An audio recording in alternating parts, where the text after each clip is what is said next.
बिहार के deputy CM सम्राट चौधरी के सरकारी बंगले के गेट पर दीवार खड़ी की जाने लगी तो सवाल उठा कि क्या मामला वास्तु दोष दूर करने का है।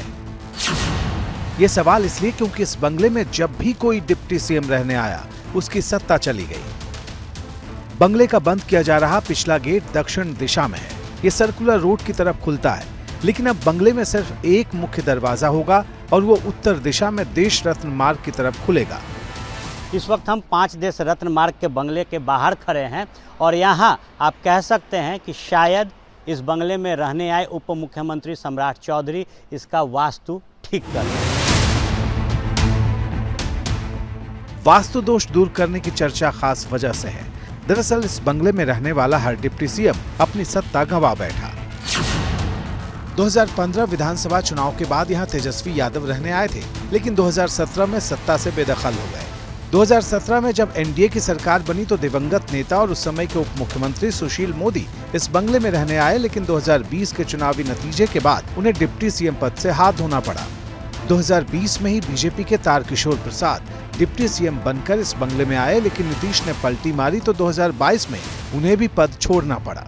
फिर महागठबंधन की सरकार बनी और तेजस्वी यादव डिप्टी सीएम बने, लेकिन ये सरकार 17 महीने में ही चली गई और तेजस्वी सत्ता से बाहर हो गए।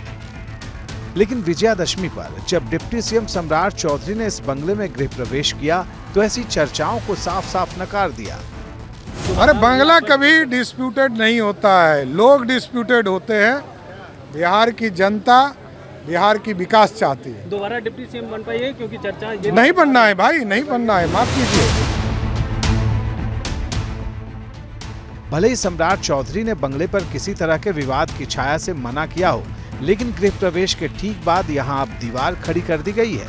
हालांकि बीजेपी कह रही जैसा अनुमान लगाया जा रहा बात वैसी है नहीं।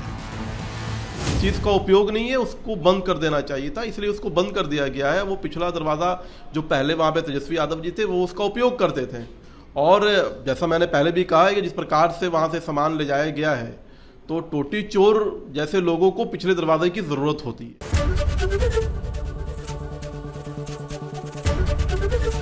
एबीपी गंगा, खबर आपकी, जुबान आपकी।